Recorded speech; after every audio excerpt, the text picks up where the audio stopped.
Welcome to the Outer Realm with MicheleDerocher and Amelia Pisano. Airing live on the United Public Radio Network, 105.3 FM in New Orleans.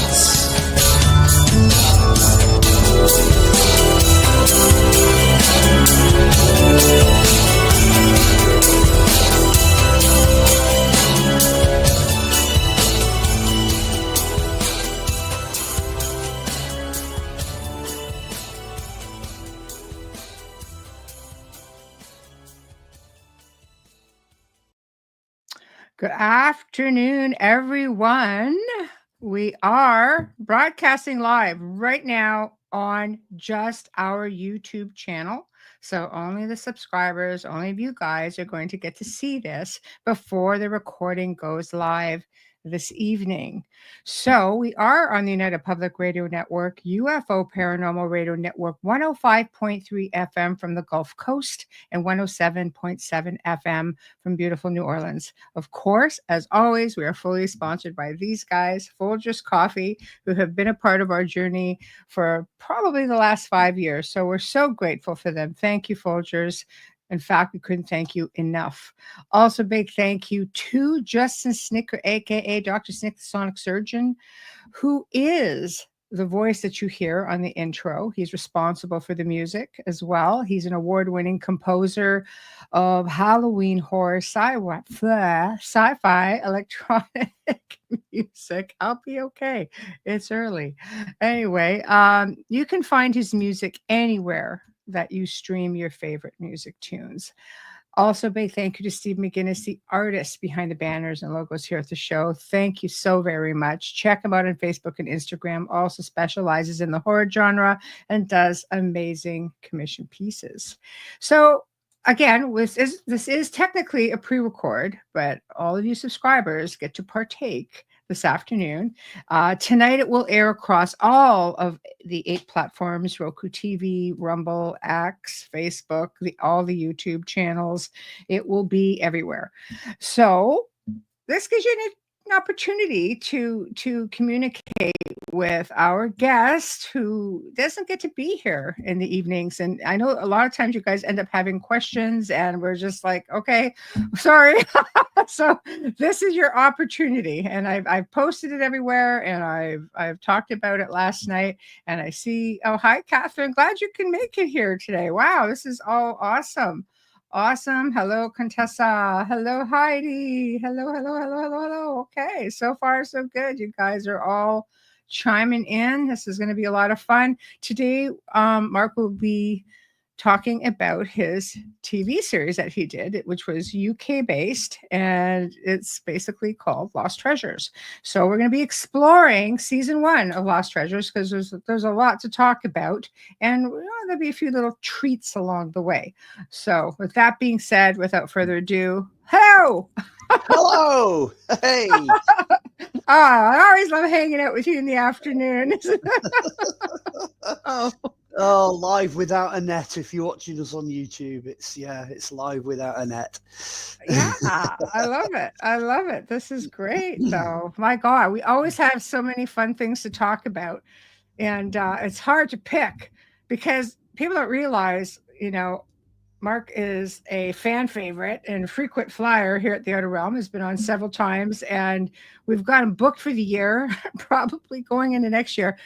Great, I know, because there's so much to talk about, and it's hard to pick and choose what we want to do first. So today, exploring lost treasures. I suppose an introduction is in order. 2025 is exactly the 20th year anniversary of season 1 of Lost Treasures. Wow! So there you go. It was commissioned in 2004. Yes. And the first series was produced and broadcast in 2005. So this is the very first of anything connected to the anniversary of Lost Treasures. So you have an exclusive. Wow. And also, there you go. And in your intro, what you did mention was it is a UK-based TV series. It was made by ITV1 Granada, which is the northern hub, if you like, of ITV in this country. We've got sort of several big channels, but it's always been BBC, ITV, Channel 4. And back in the time that this was made, ITV and BBC kind of went head to head. You know, they were the big two. And we ended up on ITV. And I've got to tell you this because this will put a smile on your face. ITV, right at the very beginning, they went, we don't do archaeology. They said, we leave that to the BBC. So I said, well, okay, you've just commissioned an archaeology series. So what we're going to do with this? They said, what we're going to do is put you under news and current affairs. So technically, it's a news and current affairs program, reporting on new discoveries, new archaeology, histories, mysteries, discoveries. You know, we even did ghosts. We did all sorts of stuff. Covered a very, very wide range of topics. But it was quite unique. You know, it was like ITV's Stab at Time Team, which of course is Channel 4. So I love Time Team. I had to watch it all. I couldn't stop. Well, when we were writing the scripts for Lost Treasures, we actually all sat around a table, and the first thing we said is, we are not going to be as slow and boring as Time Team was. And lots of running. Lots of running. That's it. Series of small walls and a couple of bits of pottery. You know, forget all that.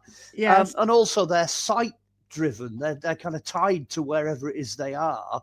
Yes. And we tended to run all over the place. You know, we went wherever the subject took us. You know, which was fantastic. I mean, the amount of stuff we covered is ridiculous. You know. Yeah. Oh, it was great. I really enjoyed it. And I want people to know, because you can't find this on YouTube. And yes, it's out there. Yeah. Okay. Yeah. And what was the YouTube?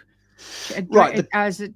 What we did 2 years ago, I decided that all the material, every single one of the 22 episodes, plus 6 extras, plus 3 documentaries that spun off for Sky, all of it had to be put out. Because, I mean, to be honest with you, 2005, the format is not HD, it's not digital. It was shot in the old format, old school, old audio, which incidentally, I've got to say, let's say this right at the very beginning, that's one of the reasons it's never come out in its entirety as a complete DVD release. Because the first season is small format television, ordinary definition, ordinary audio. The second season is the widescreen, but it's still ordinary definition, ordinary audio. Season 3 then goes all singing, all dancing. It suddenly becomes HD everything. Wow. In widescreen. But when you start to shuffle those episodes around and put them next to each other, you can really see the failings in the earlier one, because it's 2005, 2006, 2007, 2008. The seasons, the series are 05, 07, 08. And right at the very beginning, the reason why I think your viewers might be interested is the first 6 episodes, which we did in 05, when they were broadcast, ITV said, wow, I've never seen anything like this. This is absolutely amazing. And they went and sold it onto Sky. So it went onto Sky History. So season 1 which and is like our History Channel in the US. Yeah, it was broadcast worldwide. It went out to Australia, it went out to America, it went out to Africa, it was all over the place.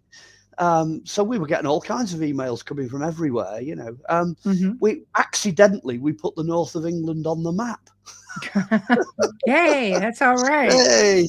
That's all right. Yeah. So I guess we're starting with episode 1, which I found fascinating for many reasons, which was the Winwick Giants. Yeah, Winwick it's called, the Winwick Giants. Winwick. Yeah, that episode is called Giants and Battles. And I suppose it's a good place to jump in. Yeah, let's start with number 1.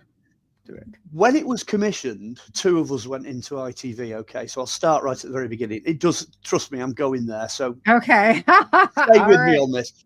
Okay. And we went into this. I can't remember the names of the executive producers. So ITV, if you're watching this, please forgive me. But we went to this first guy who was the first executive producer at ITV, and it was my producer and me. And I'd basically written the series. So if anyone goes off to Amazon and gets Celtic Warrington and Other Mysteries, that was the foundation for the series, those 3 books. Mm-hmm. ITV said, yes, we really like this idea. The producer friend of mine was at Chester. I was lecturing at Chester. He was in media there. So between us, we kind of put together this idea. He'd got an idea for a series. I'd got an idea for something very similar. It's quite funny, actually, because we both said to each other, wouldn't it be fantastic if we could call it Lost Treasures? But I bet somebody else has already done that. Wrong. Nobody else had ever done it. So we got the title, Lost Treasures is ours. Nobody else has ever done it straight like that. So, hey. Beautiful. So this commissioning editor sat there and he's chatting away to me producer. So all that side of it went very well, the money, the contracts, all that sort of stuff. And then he just sat there and he said, well, I'll tell you what, we'll commission this series on one condition. So me and this producer are like, okay. And he just looks at me and he points at me and he goes, you're presenting it. And I'm like a rabbit in headlights. Yes, I've done television before, and I've been behind the camera before, and I'm great at researching. But he said, you're just natural. You know, you can sell this, you can do it. So that was my sort of baptism of fire. Anyway, what I'm coming to is if you watch the first episode, there's a bit where the camera swings off the church, and I'm stood there, and I launch into that first piece where I introduce where we are. That's not where the episode begins, but that was the first thing that we actually filmed. Now, at this point, nobody had seen what I was going to wear. I love it, though. So you can crossed out. Well, yeah, you know where this is going. So when we did the pilot, I was just wearing a long coat and a hat. But I went away because I did my stint at art college, so I knew a bit about costume design, and I came up with that black time traveling historian. I was like the whole dark man. That's it, yeah. So he appears and he disappears, and you've got all the archetypes there. You got Odin and goodness knows what else. But the real reason I did it is when you watch it on a TV screen, if somebody's dressed in black, your eye is drawn to the person wearing black. That's right. So from a practical point of view, always. well, I just remember they've got all the crew there, director, you know, sound and continuity and all that thing. And I just walked onto that shot and nobody moved. You know, that uncomfortable silence for a couple of minutes when they're all like, and then the producer broke the silence and he went, I suppose it'll work. Yeah, I think this will work. I think it worked not that they had any choice, like, you know, but so that's why in that first episode, right from day one, I'm the man in black, you know, with the big new rock boots and all that. And if people watch all the episodes, you might notice there are 3 different costumes because there was a costume commission for each of the 3 different series. The first one, that's known as the Witchfinder General. So it's loosely based on a, you know, Van Helsing 1600s type. Ghostbuster Witchfinder General thing. That's what it looks like. Season 2, though, that's Time Traveller. So it's got grey leather on it. It's got different things. It's a slightly different hat. It's got glasses that are different. So that's the Time Traveller. Season 3, there's this socking great big coat covered in red embroidery. Oh, it's gorgeous. Absolutely gorgeous. It's 2 layers thick. They upgraded, well, that's based on manga. That's a manga design for that one. So we changed each time. We never got to season 4. There was a green one designed for season 4 that was lovely, but it never got made. But actually, they said it doesn't matter how much you spend on the costumes as long as we can see the result on the camera. Right. So it was like, you know, 1,500 quid a costume. You know, there's a lot of money went into that. So even the crosses, the belt buckles, the fittings, we had some fittings made, the different glasses. If you watch it very carefully, I think there's only one episode where I used 2 different costumes because we go over to Ireland and I end up with a different one. But another little interesting little fact right from episode 1. If you look carefully, I've got a watch on. I'm wearing a watch with a red face on it. The truth is, I put that on as part of the costume. It was a digital 1960s watch, very early 1970s digital watch. And it failed on the first day. It just went out on the first day and never came back. So what we said was, every time traveller has a means of jumping from one time period to another. And it's the watch. The watch is the key. It's there right through the entire series. And very often you'll see me touch that and I go, and I disappear. I'll vanish and I'll reappear somewhere else. That's awesome, though. And it's right through the whole series. That's by the last season, we're doing it. I'm hopping in and out of things like you wouldn't believe, Right. Right. But that resulted. It was the Daily Express over here had a big Sunday headline for one of the series. I love it. And it said ITV's answer to Doctor Who. ITV's Time Lord, Right. So I'm the only non-BBC Time Lord ever to appear on television. I think it's great that you were able to have a lot of fun with it, aside from the obvious of going to there's so much incredible locations. Like anywhere I travel in the world, I have to find a castle and a church or cathedral somewhere. I have to spend time. Cemetery is just bonus round, but because I love it. Yeah, Scotland. I spent a lot of time in Romania. I went, to the cool cemeteries and such. But I really love ancient architecture and cemeteries. People don't realize back in the day you had incredible mausoleums and beautiful monuments, and a lot of times they were mixed in, especially in the UK, which I know you're going to touch on tonight. But like you find some like random obelisk coming out of the ground. That's like, how the hell old is this thing? It's like 1,000 years old. So it's like, right. So I love that. So that first episode really defines everything. I mean, a lot of people say it's one of the best episodes, and they have that as a favorite. So it's season 1, episode 1. Yes, it was good. Did I say it was called Winnick Giants and Great Battles? I think it goes on as Giants and Battles. Right.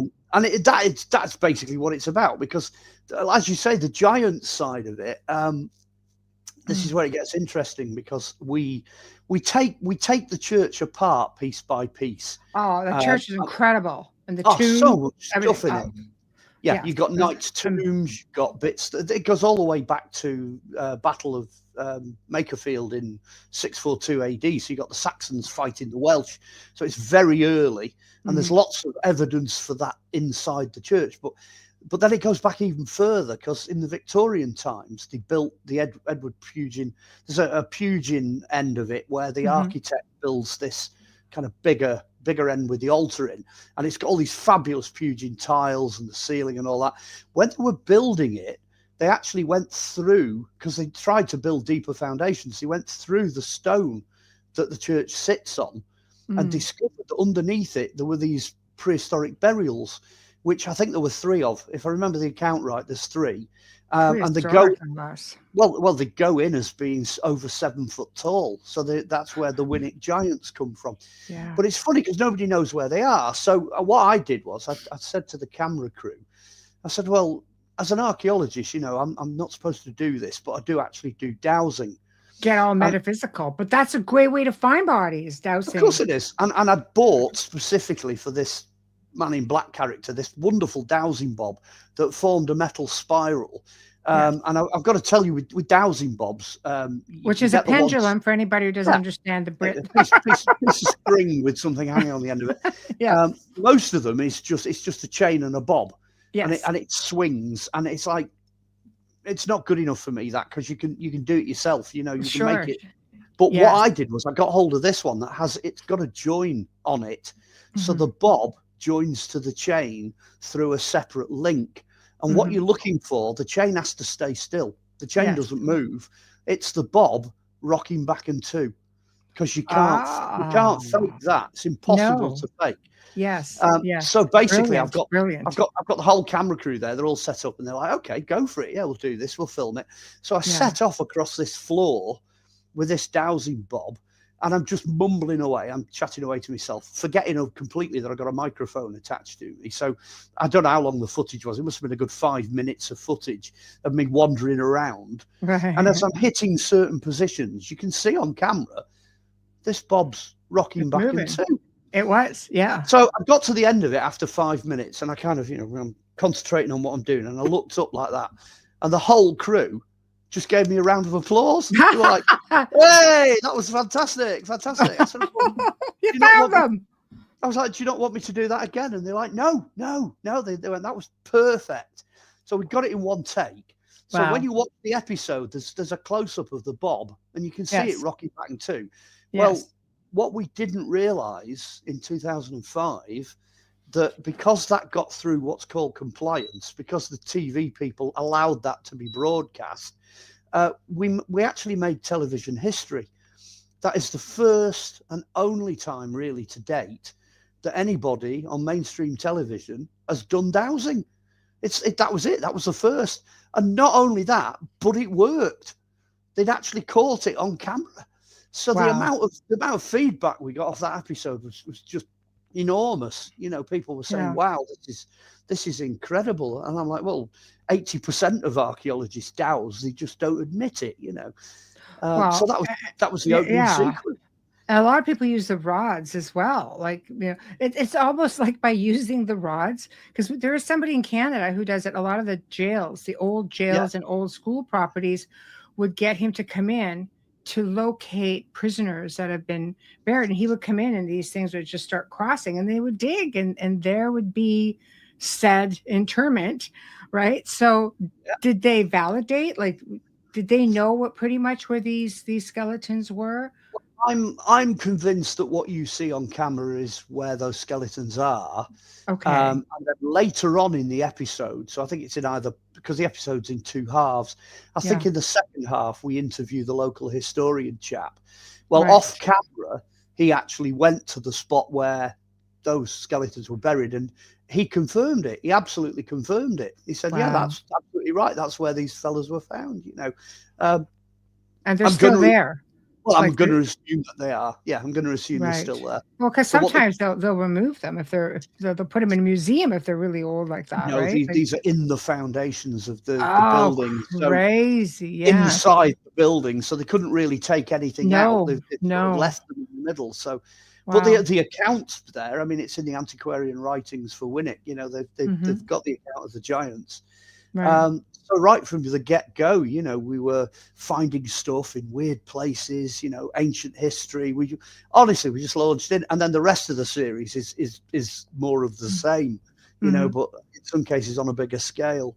I found it interesting here because you believed that the church was built over, like, obviously it was built over some old burial mound, but a power spot, ley lines, which, I mean, was that commonplace? I feel, you know, but I'm not an expert, so I'm going to ask the expert of archaeology. It was a common for you know, churches or religious establishments, we'll say, because there were so many different ones back then. They weren't all Christian based. Some were pagan, some were built over Druid temples and things of that nature. Was this commonplace? Pope Gregory, I think it's Pope Gregory the Great in 640 or something AD. He writes to the church in general. He just says, look, if people are going to a place and it's their religious place and it's been that for a long time, then there's no harm in just plonking your church there. You know, that's where you should put it, because people are going there anyway. Just adopt the site. That's not a problem. Okay. Which would make sense. Yeah. But again, it's a case of cutting edge research in terms of the program. I wrote the book that was based on back in the 1990s. And I said, this looks remarkably similar to Avebury. The layout is very, very similar to Avebury. So what I said is, right, you've got Stonehenge and Avebury. You come all the way up, then you've got Winwick. And then if you go further up to Scotland, you've got this other site, this amazing site called Cairnpapel Hill, which is near Edinburgh. And those three sites are basically the same. They point the same direction. They've got the same bank, the circles and all that. The latest hot news, which has only come out in the last few months, is that the altar stone at Stonehenge comes from just above that site in Scotland. So, of course, there's a link. You know, I think I have a stone from there. Well, they say that it came from the quarry, the same stone. Well, they said the same stone as Stonehenge, so if it all came from there. Yeah, it's blue stone. The blue stone, yeah. But the actual altar stone, I mean, most of the Stonehenge comes from Preseli Mountains, which is Wales. That's the Preseli stone, that's right. Yeah, well, no, this the two altar stones that used to be there, there's one still there. They dragged that all the way from Scotland. So what we say in that program, without realizing it, has been proven 20 years later that to be true. There are these connections all the way down with the same culture building the same sites in the same way. Incredible. So Up to It's now, I mean, incredible. I said this about the original books. I said, look, if they're wrong, then we need to prove that they're wrong. Yeah. But if they're right, Mhm. then they're going to be good for a long time, because they'll still be right in years to come, you know. Mhm. It's fantastic. So I'm sure that, while you're doing dowsing, that you're going to pick up on other energies there as well. Yes, yeah, it opens a whole can of worms, because I think I don't know if I explain it in the program. As an archaeologist, what I tend to do is I douse through my feet, and it's a little bit more like psychometry. So if you walk into a field, you kind of you visualize where things are. You know, you can almost see them. Now, some people would argue that's years. That's like half a century of experience there. That Which you tells have. well, it Yeah. tells you where people would put things. You know, it's that simple. But then there are other issues where it's not that simple. I'll tell you a story. I mean, we've gone slightly off topic here, but nothing to do with lost treasures. But I was on a dig site with my team. There were 3 of us that were dowsers. One guy works for the Manchester Dowsers. I'm a dowser, and then the guy that's actually in charge of the site, he's a dowser as well. So we've got to douse a tennis court. Now, a grass tennis court is about as flat and featureless as it's humanly possible to get. There's nothing, no clues whatsoever. And it's been a tennis court for a long time. So I go on there and I'm like, right, okay, I think there's a roundhouse in the far corner. So the other guy goes on, he went, no, I think you're completely wrong. There's something in the middle here. There seems to be a temporary building with a wall and an enclosure. Anyway, the third guy goes on and he's like, nope, you're both completely wrong. It's the other corner and there's a stone building. There's the foundations for a stone building. So the only way we were going to solve this was to just cut a trench right across that end of the tennis court, which we did. And you know exactly what I'm going to say here. There was a roundhouse in the corner. There was an enclosure with a ditch and a building in the middle, and a stone one in the other one, stone foundation in the other corner. So all 3 of us picked up on whatever it was that... You were technically all right. Yeah. Yeah. So we were all correct, but we were all picking up on different things. Displacement in the electrical field, or damp, or dryness, or, you know, whatever it is that's in there that you know, triggers human reaction. Muscular or spiritual or electrical, that was working differently for all 3 of us.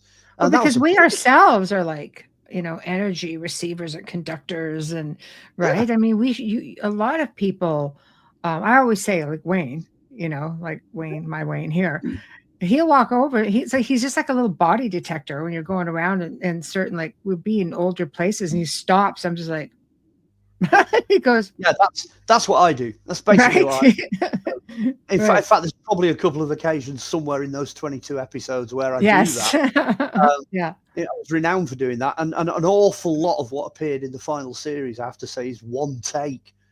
So if something happens, it happens for real, because we shot it as newsreel, so it's shot on the hoof, which is very unusual. A lot of it is not scripted, because it's news and current affairs. You can do that, you see. Yes. So if you see it, if it's in that program, trust me, it's real. And some of the reactions we get from the people we interview and things like that, that's 100% as it appears. You know, we didn't run them all through it first and then come back to them later. No, I like it because it just gives that little bit of a different twist, which we're going to save a lot of this for a show that's coming up in February, guys, just so you know. So we're going to be delving into some crazy stuff then. But anyway, so for now, I found the church to be really fascinating. The architecture, the knights, everything. I mean, now, if memory serves me correctly, did you know who he was? Who, the knight? Yeah. There you go. No, one of my favourite bits actually does revolve around the knights, and it's when I'm talking to the historian, because obviously we're on the hoof, we're shooting live, so like I say, nothing's done twice. So the old guy, who's now sadly passed away, he'd been the historian for 60 or whatever years for the church, and he was there when they came to fix some of the problems that were under the church building. And there's that wonderful story where he says, the builders had opened the trapdoor, they'd gone down into the royal crypts where, all the nobility and everything's kept, and they were just poking around, doing it themselves. So the guy who was in charge, the guy representing the church came in and said, "No, you're going to have to shut this down, lads. You can't carry on."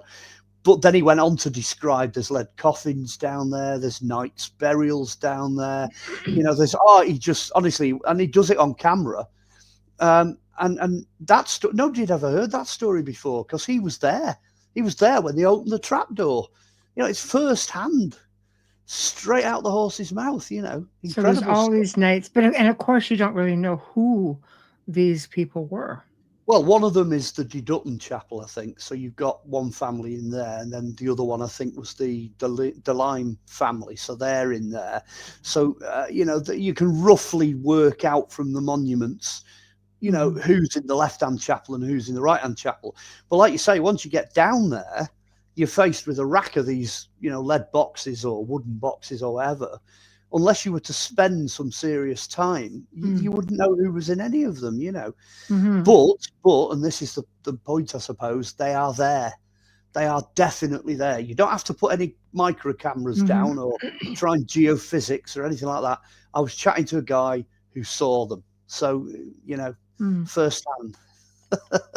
So now it's officially documented, which is we more than what many locations get, right? Yeah, we've got a very solid record of what's there. I'll tell you what, though, we didn't find the treasure. We went looking for the treasure because the first half, it's the prehistoric stuff. Mm-hmm. So we came all the way up to St. Oswald's Well, which is it's the oldest sacred site, basically, in the whole of this northern part of England. Mm-hmm. It's like 1,600 and whatever years old. It's the oldest site. So we went into quite a lot of detail with that. But when we get past St. Oswald, the next kind of big thing is the Battle of Winwick, which is the English Civil War battle. And Oliver Cromwell basically hated churches. He hated all this iconography and stuff because he was a Protestant. So he put his horses into Winwick Church. He stabled them there.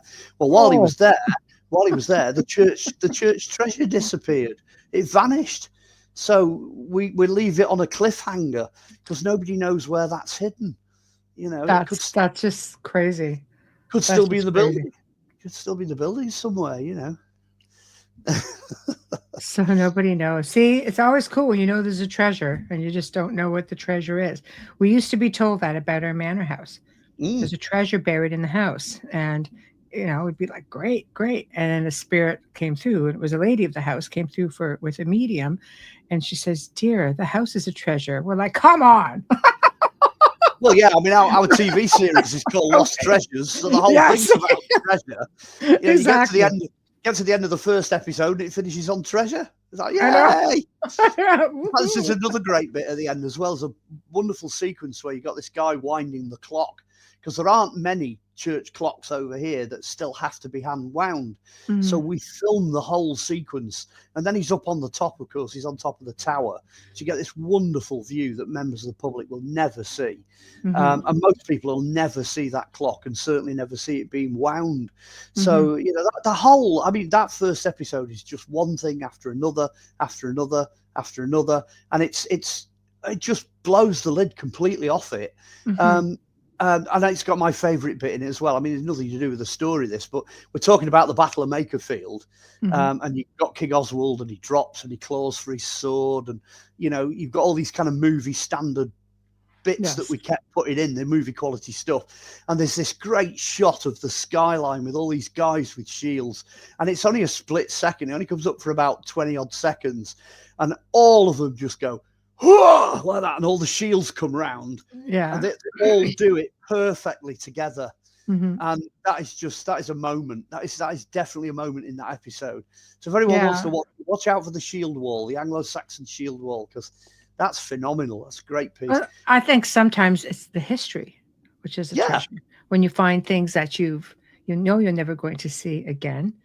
That's like, you got to see things. That's what I've always liked about filming, is that you have access to locations and things that nobody else, is made privy to. So it's very humbling, and it's quite a privilege to be able to get into some spaces that would. Well, when I used to go on set, when I used to go doing things and appear in that costume, I used to say to people, "That's not really me. That's the other guy. That's the man in black. He's a character. He is a character. I developed him as a TV character. But when I'm in character, Nobody can say no. And we actually proved it in practice, because I used to, they used to send me in to get permission. And I used to get us in everywhere. Didn't matter where it was. I stood in the, there's the Catholic Cathedral in Liverpool, and there's all the altar bit and all that's fenced off. And I managed to get permission to stand on the X where the Pope stands. Wow, geez, aren't you lucky? Nobody's allowed on that. Boy. I still managed to get on there for filming, but there's only one occasion. There was one occasion when I, for some reason, the producer guy, he said, "Oh, I'll sort this out. I'll go and talk to the farmer. I'll fix it." So we're up at like the River Ribble, where the Curdale hoard, all this Viking silver was found, up near Preston. With there, and he goes, "Right, I'll talk to the farmer. No trouble." Anyway, the farmer saw him coming. This producer guy, you know, all like dressed up in his suit and everything, saw him coming and set his dogs on him. He's like, "Oh, go and get him, Fido," and then just blanket banned us. So when the producer came back, he went, "You know what? I'm never doing that again." He said, I'm never doing that again. He said, "Any kind of permission, you can go and do it."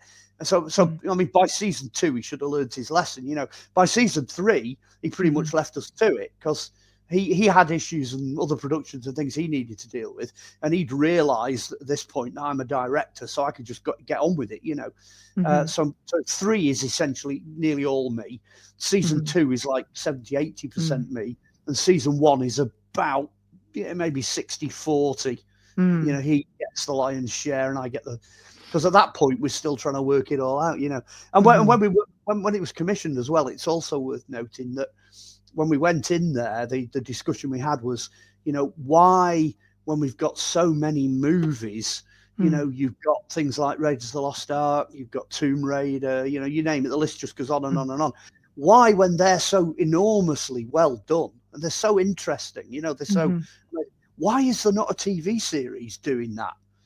So right from day one, and my argument was, you know, all these kids that used to run around with swords and guns, and kids love cannons, they love, you know, fighting and knights in armor and all staffs. that. My kids were always like staffs and not swords. And all that, yeah. We did an episode with Lord of the Rings. We did all that sort of stuff. We did King Arthur, another one. So I'm like, well, let's do it. Let's just do it. You know, let's not argue about this. Let's get the reenactors in, and we'll do it like a movie. So we had full-on CGI. We had full-on movie special effects. We had full-on like acted sequences and everything right from day one, and we just did it. And ITV were kind of sat there going, "Do you know what? We have no idea how you do this for the budget." Well, it's because we're bringing all our mates in, you know, like, exactly. You want a whole load of cannons going off, right? We'll get that, you know, we'll arrange that. But everybody wanted to do it. I mean, by season 2, we'd nicked half the experts off Time Team. You know, people were literally queuing up to appear in it, and it was so exciting. I mean, you can see I'm getting all kind of, you know, getting back in the swing of it now. It's firing me up. But it was 5 years in total of just full-on excitement. You know, you didn't just make it, you lived it, and that comes through. That definitely comes through in the final series. Oh, it's incredible. The UK is just loaded with incredible history, incredible structures. Just, I mean, it's endless. You could still be going with the amount of stuff that's it's just no end to it. There's absolutely no end to it. I mean, we'd got enough episodes to do a season 4. The reason that came to an end was that they actually changed the entire nature of television. So ITV were moving away from independent production houses, producers, and then the time slots they had available. We started out wanting to be an hour an episode, and they gave us half an hour an episode. By the time we got to season 4, they were talking about 15 minutes. And we just literally, I think we stopped. Commercials after that. Yeah, that's all they want. We stopped at exactly the right point, because it is what it is. You know, you wouldn't change Thunderbirds, or you wouldn't change Bagpuss, or you wouldn't all these other like cult TV shows are what they are. So we just stopped. And it's interesting, because at the 3rd season, the very last episode, which is Manchester, we deal with the ultimate lost treasure, which is what happens when you die. That's the end. Where'd you go? Where'd you go after that? There's nowhere else to go, you know. So that's incredible. It just naturally felt like the right place to stop. That's not saying that, you know, if I don't get the phone call off Sky and they want another series, you know, there's plenty of scope. As you say, it'll go on forever. You can go on forever. There's so much. There's so much. So let's get into episode 2, Sacred Saints and Cave Chambers. Okay, this is That one sound that was just the title was exciting to me. Sacred Saints and Cave Chambers, which to me is even the most exciting. Caves, Well, chambers. we filmed 1 and 2, those 2 episodes. We filmed back to back. And one of the little bits of trivia, if you watch very carefully, some of the shots in episode 2, my coat's fastened. And I'm walking around with it fastened. Probably most people don't even think twice about that. The reason for that was the rest of the costume wasn't finished yet. Oh. So we're still waiting for the waistcoat and all the other stuff to arrive. Right. So that's why that's going on. But yeah, we filmed those 2 back to back, and we've been working on a site at Llynarmon in Yal, which is in Wales. I couldn't even pronounce it, so I was waiting for you to say it. Yeah, well, the Y end, the bit is yin, right. And then IL is Llynarmon in Yal. It's in Yal run together. And we were filming there because that's where we did a lot of archaeology. And some of the archaeology we did, we put that in the trailer. The actual, if you go and find the extra for season 1 with Drake, Michigan, which is where they're hosted, you'll find the original trailer, and it shows some of the footage of us digging in the cave at Llynarmon. And that footage, of course, then made it all the way through to the final TV series. So it's a great, honestly, the location's spectacular. It's kind of Norman. It's got this, it's castle, it's keep, it's Norman church. There's mysterious hidden treasures. It picks up on the stone monuments again. That runs through it as a thread. But the cave, there's a story that doesn't appear in the show, but I've got to tell you because it's typical. We were on that site. We were digging on that site, I think, in total for about 12 years. That's a long time to be on an archaeological dig. It is, absolutely. And we shifted crazy hundreds of tons of limestone chippings out of that cave. You know, we started going where we thought it would lead us somewhere. There's that wonderful moment where we break through into a cave chamber that's been sealed since the Ice Age because all of this debris blocked it. And we hand the camera into our speleologist. We had a really skinny lass that went in who's a caver, and she films it. And that footage, literally, that's the first time anybody's seen that since the end of the Ice Age. That's like a every hair on your body stands on end moment, you know. The last day that we dug, she was digging in there at the back, and she fell through into a cavity. It opened up. There was just in front of her like a little window of darkness. And she said she does what everybody does, threw a stone in. And she said it was ages, just before you got the bang where it hits the bottom. She's fortunate. She didn't go all the way. Well, that's the cave. That's the big cavern. We had about an hour left on the last day.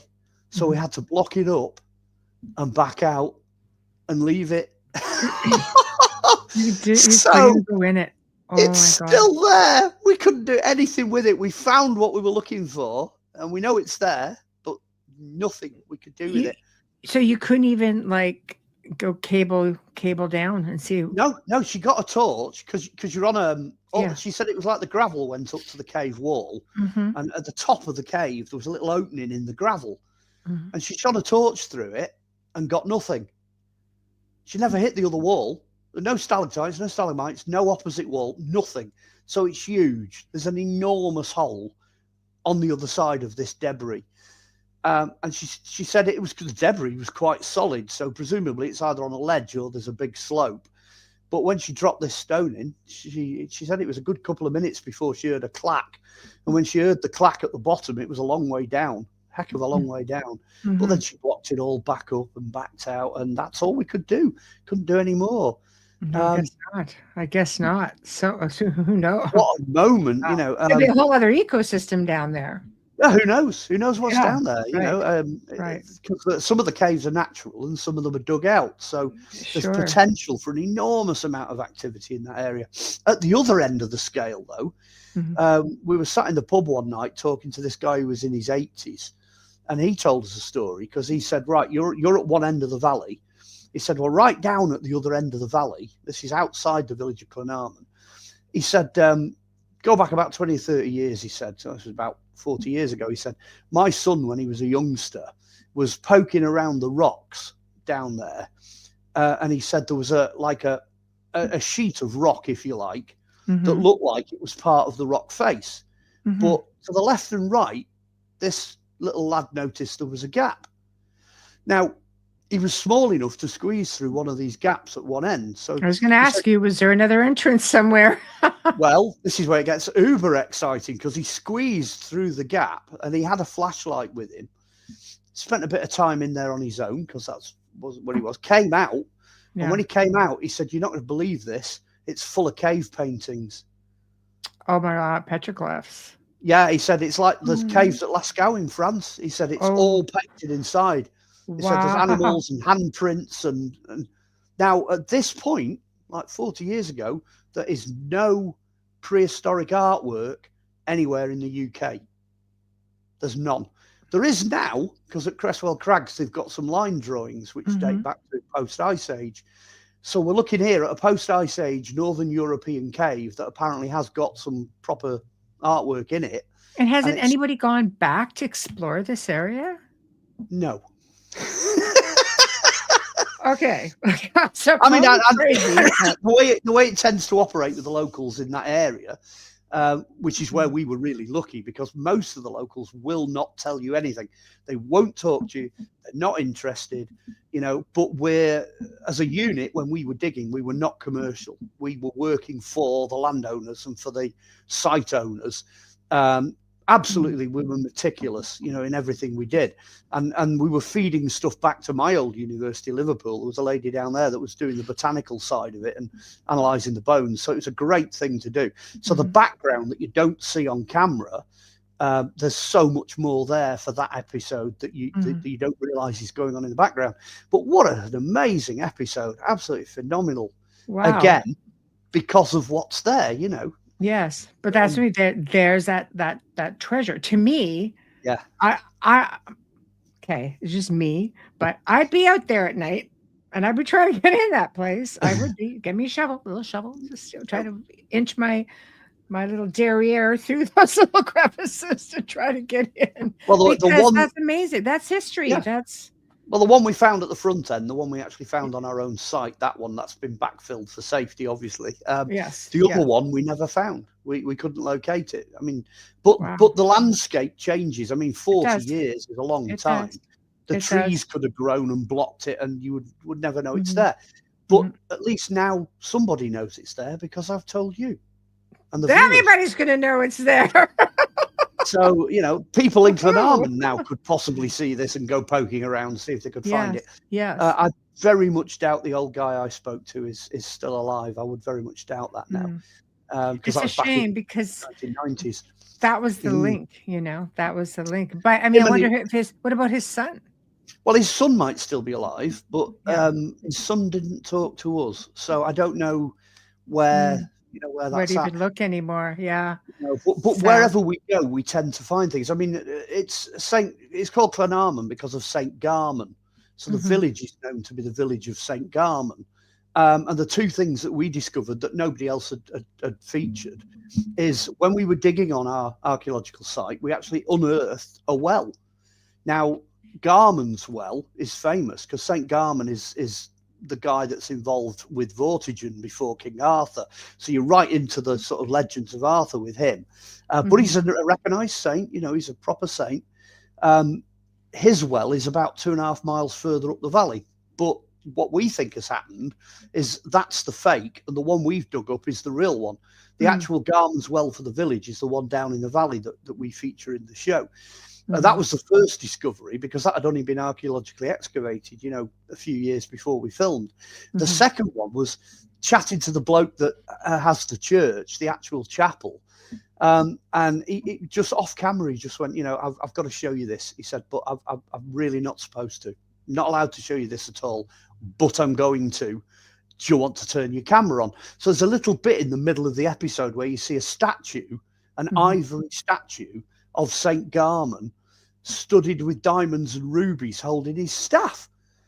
They'd found that in a secret compartment in the church. Come on. And that's the first time anybody had seen it, because they won't tell anybody that they've got it, Now, I can tell you because it's in the programme. The guy who was the caretaker said, go on, sod it, you can have it, feature it kind of thing. So we were like, yeah, all right then. He said, the only thing you can't do is just don't tell anybody where we store it. So I'm still not telling you where it's kept. Of course. So not. you can go nick it, But he allowed us to put that on camera. Everybody else would have been forbidden to even know it existed, And that's the level we were at. People were literally opening the doors, opening up, the crypts, the basements, the lofts, the garden shed, wherever they've got stuff. And kind of throwing these things at us, going, hey, you need to see this, you need to see this, you need to see that. I remember on one occasion running across the cemetery and jumping over a garden wall because somebody had a commemorative medal they wanted to show us on camera. That's in Thelwall. And these medals are super rare, super, super, super rare. And I think she had two. She got two of them. So they went into that program. Right.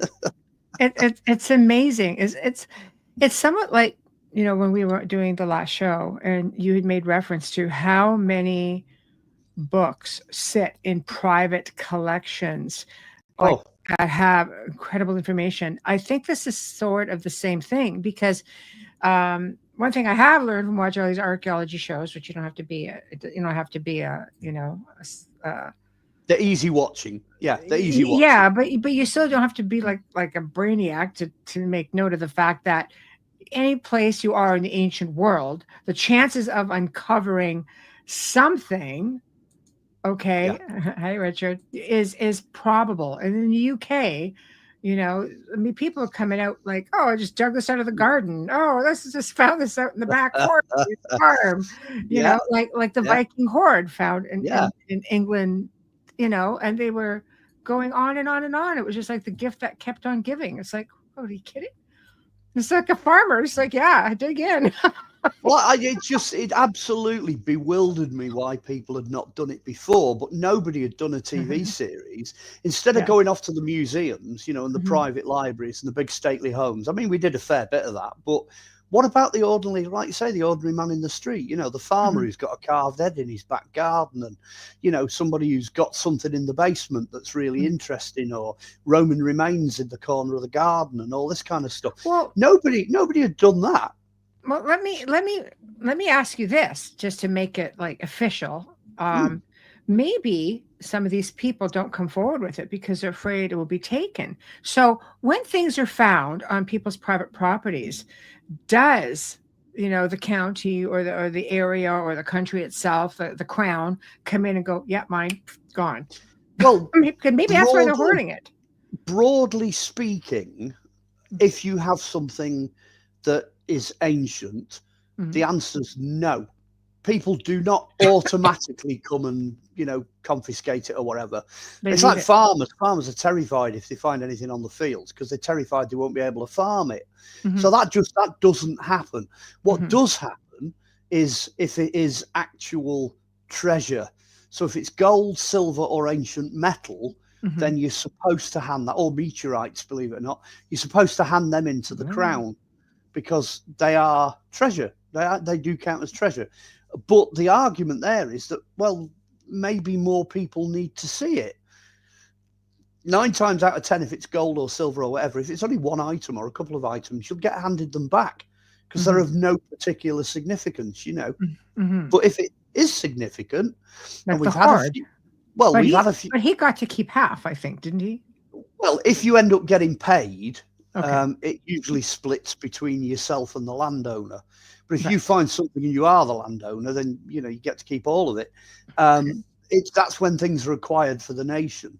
But there is a very specific process behind that, and it's extremely rare that people find something that then becomes so significant that somebody like a museum would want it. It does happen. The sword. Let's say you there's all these accounts throughout England and ancient world. Look, I found a sword in the river. Yeah. Well, in that case, like especially substantial, like a Templar sword, like a Viking sword, like a Roman sword. Tell somebody. That was I through the whole season, the whole series. I would go around saying to people, tell somebody, because if you end up throwing that into a cupboard somewhere and forgetting the fact that you've got it or whatever, you may as well have not bothered digging it up. It's lost again. Okay. And in some cases, some of those things will decay, they'll deteriorate and disappear.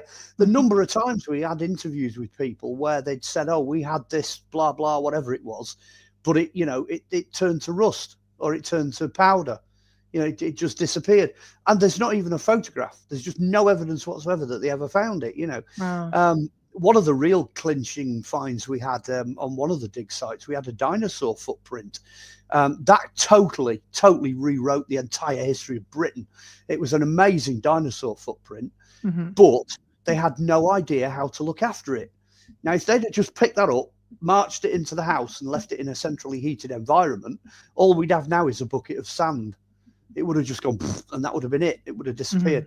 But what we did was we actually taught them, we told them how to preserve it in a way that it will stay pretty much as it is forever.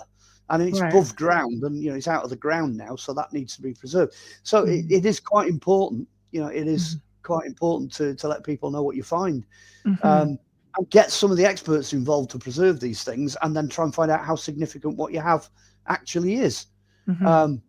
I mean, it's that classic, isn't it? I've just dug up the Dead Sea Scrolls. Yeah, fantastic. What we're going to do? We're going to use them to light fires. We're going to kick them all the way around the desert. We're going to split them all up, chuck them in the backs of camels, try and sell them, sell them at auction while they're turning into powder, and greatest find of all time. And you just end up with so many millions of fragments because ordinary people didn't know what they were doing with them, That's probably the worst example I know, actually, of stuff. No, but I think you're onto something with that. I think there are a lot of really incredible pieces out there that need to be preserved, and I think if you can work with your government, if they're like, no, you're fine with all of this, like we don't care.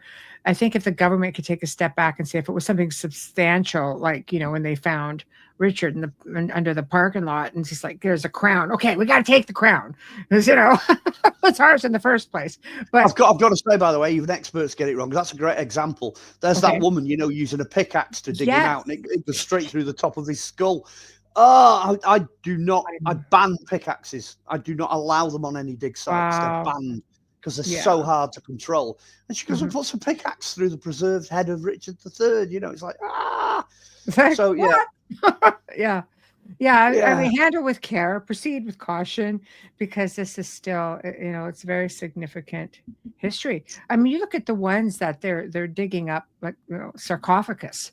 They're just digging down, and wasn't there something recently where, and I don't know if this is accurate or not. There's so much stuff floating around, but I subscribe to a lot of archaeological, different, emails that come in, because I love to read about it. Did they just find what they believe is a tomb of Gilgamesh? I think that potentially that is a CGI setup. Okay. Because they came through one of these sites, and I was kind of like, what? Really? That seems a little bit of a far stretch, but okay. I'm not going to name them because I'll name and shame them, but there is one archaeology site, and every second or third story is made up. It's rubbish. Shame. It's nonsense. Yeah. The reason they're talking Gilgamesh is they want the Babylonian, the idea that Babylonians maybe had alien connections, and these aliens come down. Sumerians. No, I've seen the footage for that, and it's rubbish. It's nonsense. Well, there we go. Don't believe everything you read, people. I looked at it and I thought, I usually send you the interesting things. Look what they just found your way. But it's very fascinating. So let's get back to the cave chambers, ice age caves. And then they have the chandelier history, the effigies in the church. Like, there's a lot in this whole segment that, I'm like, I need to be here. Yeah. I want to be in the cave. Well, that's a good example of where a location gives up a huge amount of stuff from a very small area. Glenarman is well worth a visit. If anyone wants to go down to the village there and have a look around. Sadly, the pub's not there anymore, the Raven. That closed down. Oh, no, really? Yeah, it closed down. So we got on really well. We'd spent years, dropping into that pub, but it's gone. It's gone the way of all things, so... But it's well worth having a look around the village. There's enough there to make it worth a visit. Wow. So tell us about the medieval chandelier. The fact that it even still exists, to me. Well, That was a wow moment. We were just filming in there, as you do, and me being the way that I am, I'm looking at that chandelier and I'm thinking, that's a lot older. It's older than the building it's in. What's going on with this? So I just happened to mention to the caretaker, I said, that chandelier doesn't look like it belongs in here. And then all of a sudden he just lit up because clearly, he knew Lit that, up. yeah, literally came to life. And next minute, I had to go there. Sorry. Next minute, he's stood on the pew and he's pulling the arms off this thing, and he's like, "Oh yes, this is 13th century. It was taken from Valley Crucis Abbey and it, relocated here." But nobody else had noticed that. He's had dozens of people go through that church. And unless you're an archaeologist or a medievalist or whatever, you would think it was a copy. You would think it was, something from the Art Deco or Art Nouveau period, early 1900s. But I just took one look at it and I thought, that is not a copy. That is the real deal, And then the next minute, he's taking it apart. He's handing pieces of it to me. I'd have been mortified. Like, oh, no. Yeah, I was like, it's like handling the crown jewels, you know what I mean? Yes. And that was a great moment. That was a lovely moment. He was a fabulous guy, fantastic guy. He really was. Yes. He's probably not still with us anymore. Because again, That's he sad. was. I keep forgetting how far back this series was. 20 years, 20 years. So these people would not be if he there. was 70 or 80 back then, he's like 90 or 100 now. Right. So. Yeah. But you touched on something very important, I felt there, which was the era of treasure hunting by the Victorians, which was pretty, it went. Ancient Egypt had a lot of issues in that time. I think places all over the world. So how many things got just grabbed up and put in museums illegally or sitting in private collections somewhere? I know what the fascination is as far as the Victorians and the macabre and the spirituality and seances, and what was the fascination with treasure hunting? Who doesn't want to? But it was a movement, like it was over the top. Well, the technical term is antiquarians. The antiquarians came out of the Enlightenment. The Enlightenment was a sort of scientific, educational kind of movement that occurred in the 1700s. So that's in the 18th century. And it was all these people with time and money, etc. They wanted to go on the grand tour. They wanted to go off and, go around the world and what have you. That's when the souvenir hunters begin. That's when they're bringing stuff back all the time, which I have to say is the foundation stones of most museums. Those private collections go on to form some of the biggest museums we've got in this country and probably worldwide. But then by the time it got to the Victorian era, of course, more people can do it on a much bigger scale. So you get kind of Tomb Raider looting, but on an industrial scale. Napoleon, when Napoleon went through Egypt, he just cleared the place, and it all ended up either in the Louvre or, in the case of like mummies, they used to produce a powder called mumia. They'd grind them up and sell this powder as a medicine. So I'm going to really shock you now. I mean, they were going through like 30,000 mummies a year.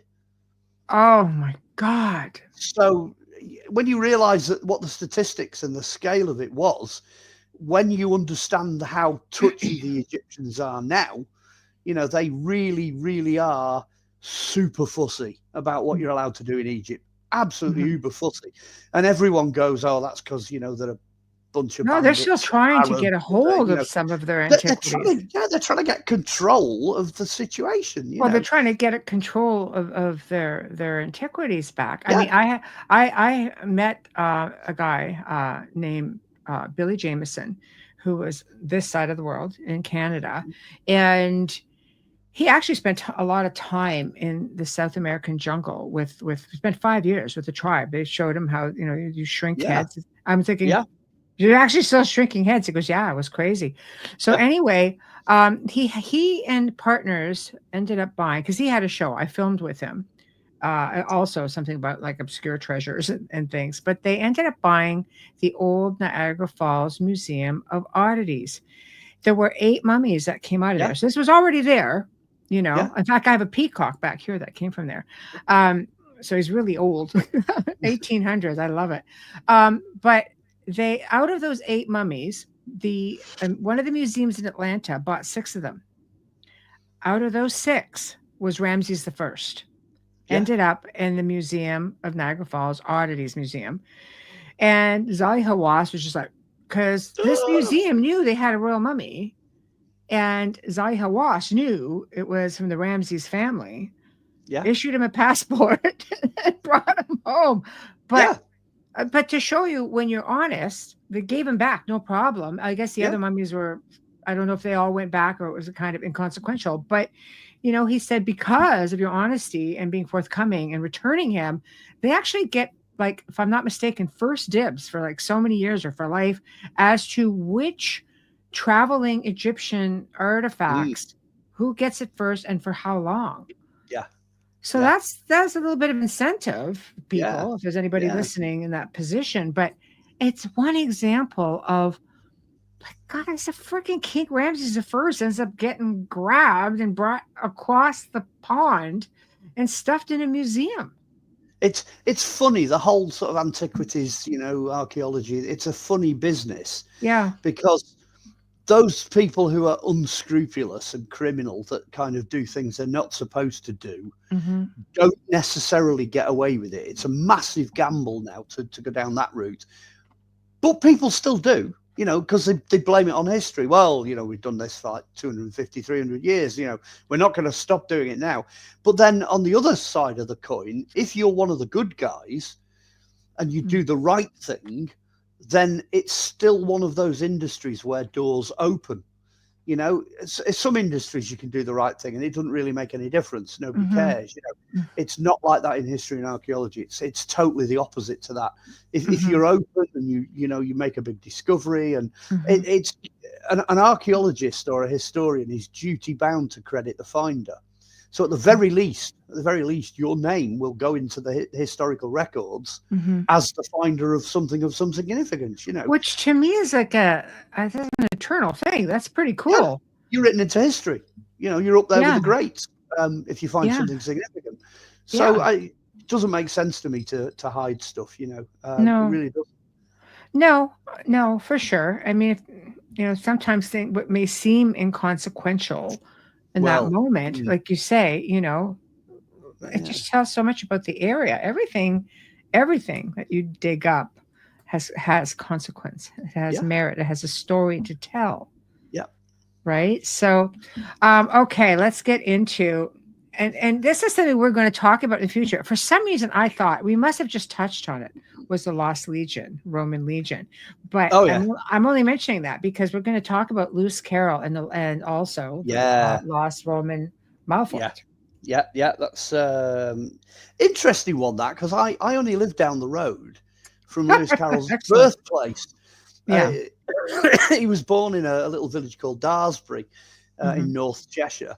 Alice in Wonderland, for those of you who don't know. Alice in Wonderland and Alice Through the Looking Glass and quite a lot of other books, but that's another story. So what we were doing was we were looking at Alice in Wonderland and Alice Through the Looking Glass, because the church where his father preached and where he grew up to the age of 11 has windows, leaded windows with Alice in them. That's crazy. It's a great location. But so the church itself, the building, the site, the location of the family home, a lot of the inspiration for what appeared in his books, it's all there in that area. So it was a great area to explore. Yeah. And again, doing something with Alice in Wonderland is cutting edge. Nobody's really done that on location in this area like that. Yeah, they all go off to Oxford and do all that. There's loads of that. But looking at his childhood was different. Nobody would tackle that. And then lo and behold, when we were doing the programme, we discovered that when they extended the church in the Victorian times, they went straight through a pile of Roman concrete. So at this point, I've always suspected that at that location, there was something Roman. One of the St. Helens, the Roman roads that run through Wales, terminates at that spot. The saints that the churches are dedicated to, St. Helena's one of them.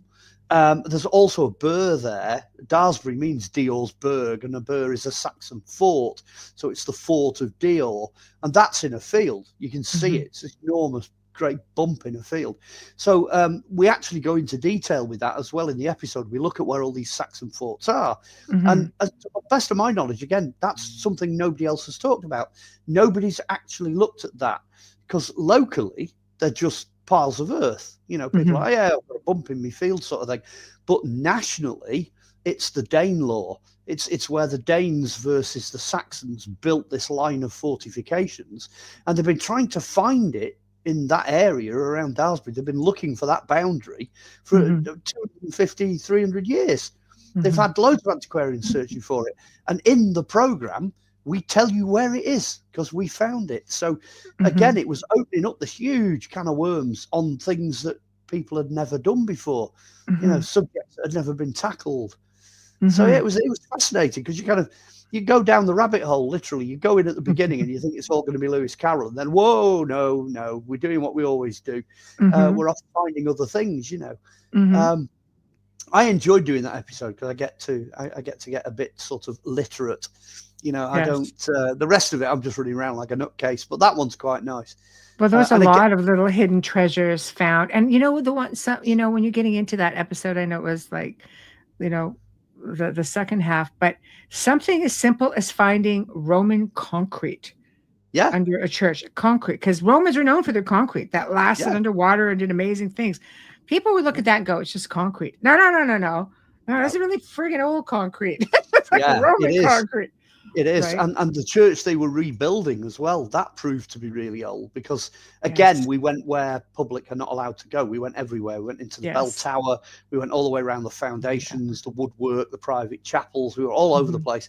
And there's a lot of evidence for Knights Templar, which they'd never spotted. They'd never actually looked at that. There's one block as well in a window, and it's just covered in graffiti. And when you first look at it, you think, oh, you know, it's going to be like, you know, Bob was here sort of thing. Right. You know, Terry loves Jenny and all this. But when you have a closer look, it's not that at all. The most recent graffiti is probably Elizabethan, so it's 500 years old. And then it goes backwards, because back into medieval times, there's medieval stuff on there and all sorts. And I don't even think they knew they had it. They didn't even know it was there. You know, it just...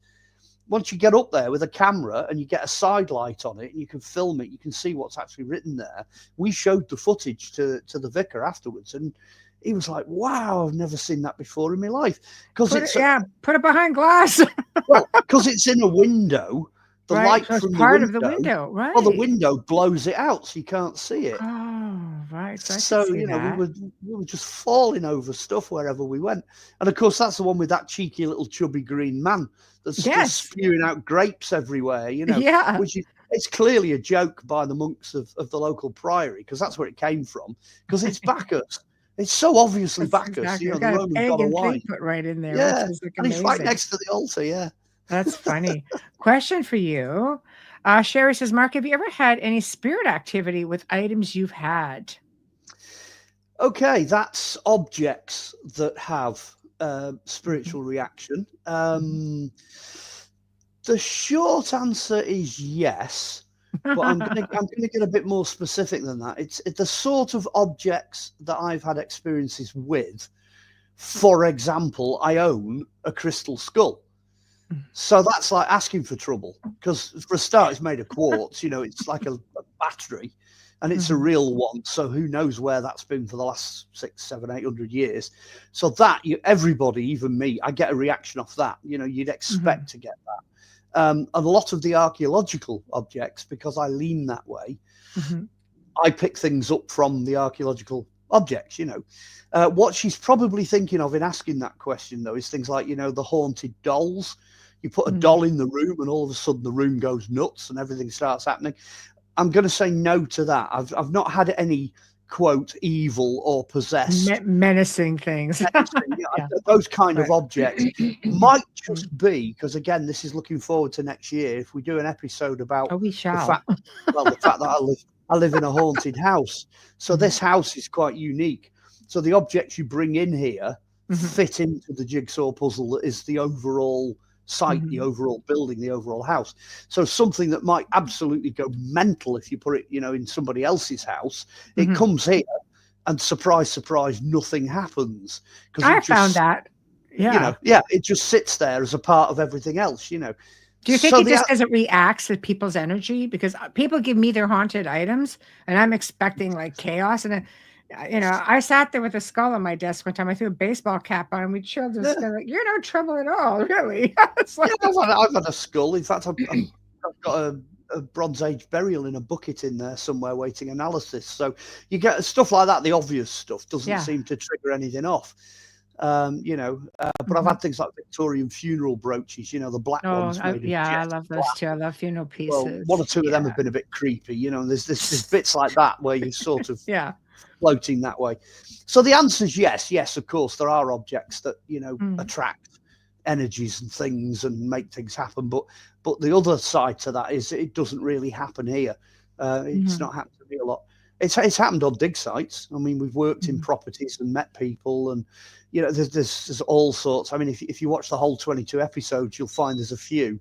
There's a few in the Lost Treasures series that turn up.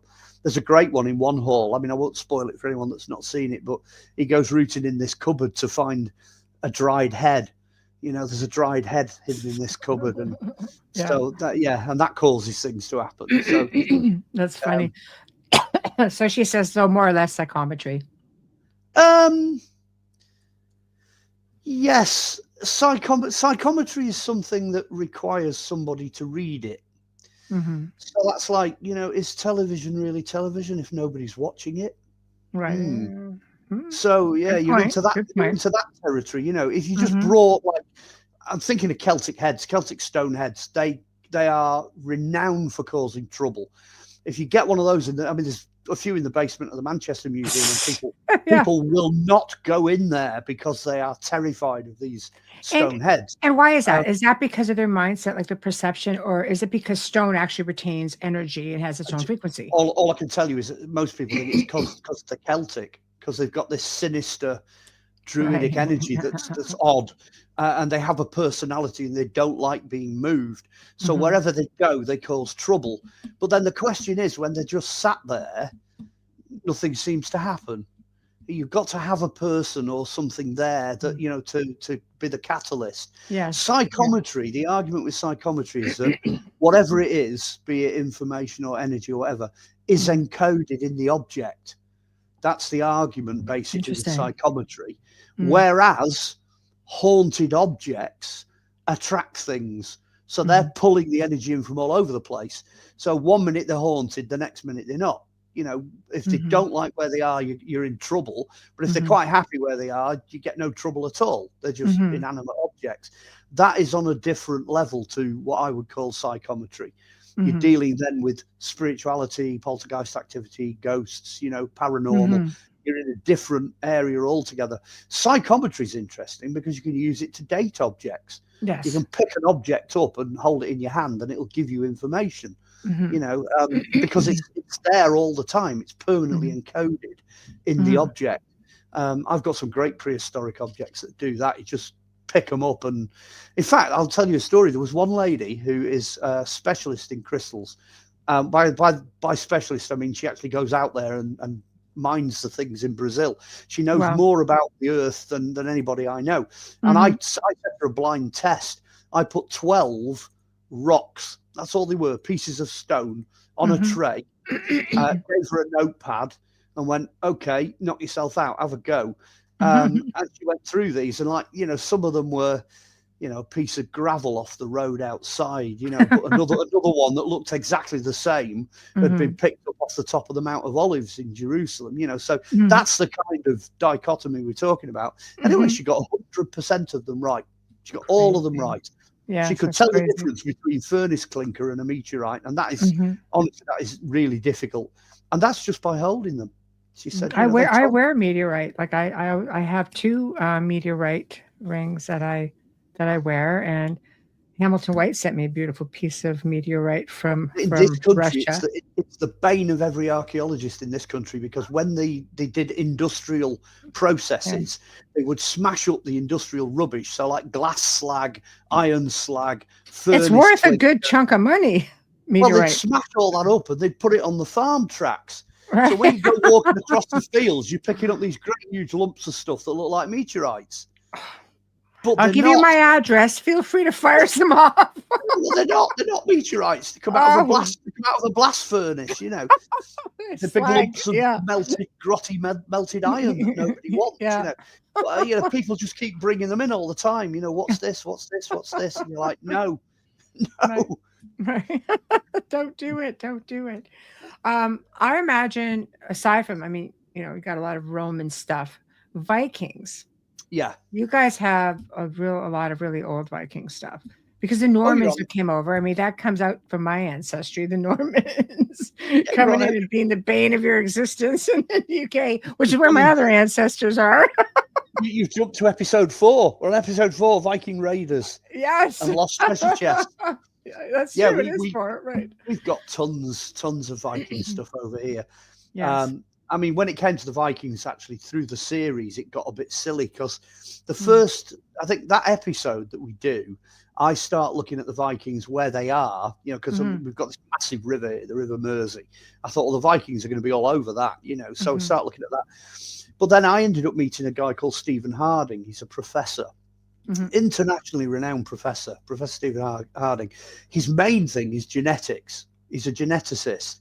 And he got stuck in up here in this part of the world to try and find out what traces of the Vikings were left. But as a consequence of that, he got a series out of the BBC. So basically what we did was we stole a star off the BBC to appear in Lost Treasures. And me and him got on like a house on fire. Honestly, it's fantastic.